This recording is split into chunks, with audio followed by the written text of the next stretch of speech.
ว้แล้วว่าจะขายเด็กมาทำแล้วจะสิถามซื้อว่าข่อยซื้อจังไง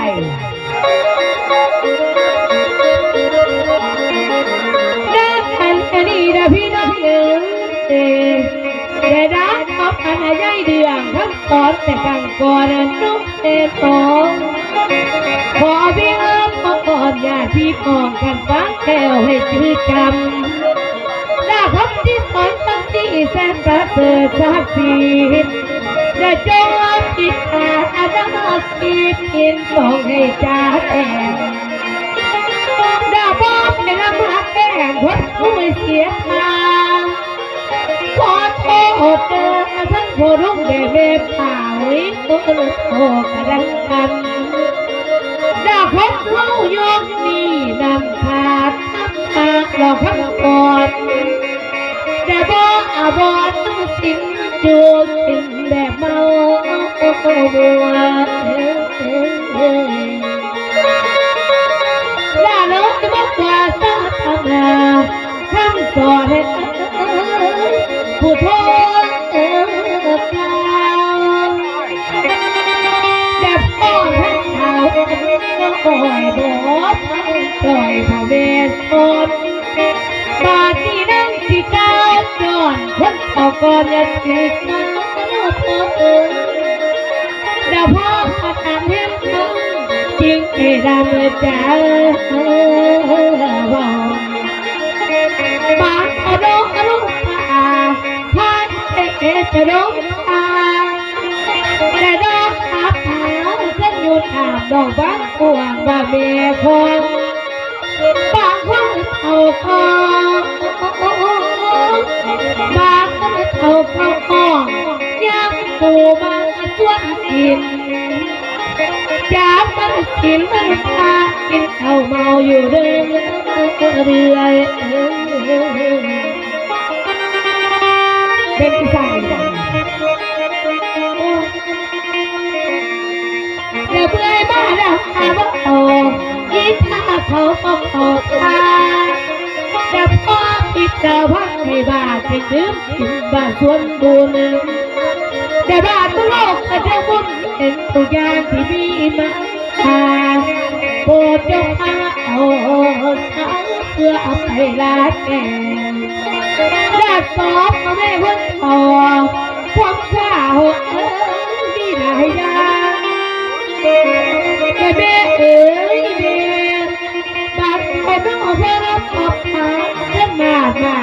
คือทำแค่ดอกเพียงจริงจะสงบจะดิ่งอยู่ในแห่งดักการไปที่สิ่งที่เดินทางทำองค์เพื่อสอนหรือสินัดผูกหัดเอาเดียวนี้เองยังหนีความบอกเอาทางจะเอาบัตรมาเป็นปีจะเลื่อนไปบ้างอะไร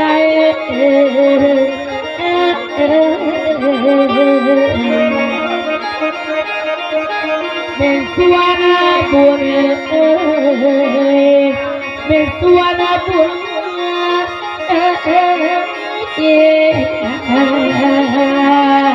โอ้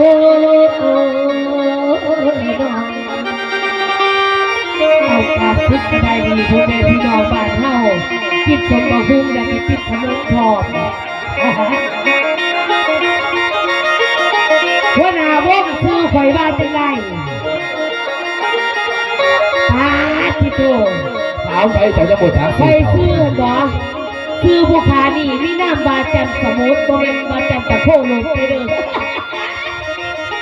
พอจะว่าเย็ดคือยักษ์แต่ไปใส่ว่านั่งจันสมุทรเป็นยักษ์คนเดียวในอีสานหน้าก็แม่นเราจันสมุทรเองจะมีลูกชายมีลูกสาวลูกสาวบ่อีสานไปจักลูกชายไปจักลูกสาวเพราะมาหลายลูกจังหัวบัดนี้แต่สิแดงมันคนหลายผัวเป็นลูกสาวเขาอยู่บ่นี่โอ้ยส่วนมาขาดีนาน้ำบาลูกสาวเขาส่วนมาหน้าของค ข่อยจันสมุทรยังเป็นสีพี่น้องเอ้ยคือนักพันบนเบาตอนนี้ไม่แน่นอนพ่อข่อยไปทางไหนเด็กตัวพ่อคุณแจกอยู่บ่เอ้ยแน่เบอร์พอสมะขาวการผ่านอยู่พี่น้องเอ้ยข่อยบอกท่านมีผัวสอนยอดน้ำขอเป็นครูกันยังบ้ากันยังบ้าผัวจะมีอยู่สอนตอนนี้ข่อยนางอูมีก็มีจังแต่พ่อข่อยเกิดเป็นมือเป็นบ้านพ่อเดือดมันคัดกับแก้วกับบุกอุดบ่อยา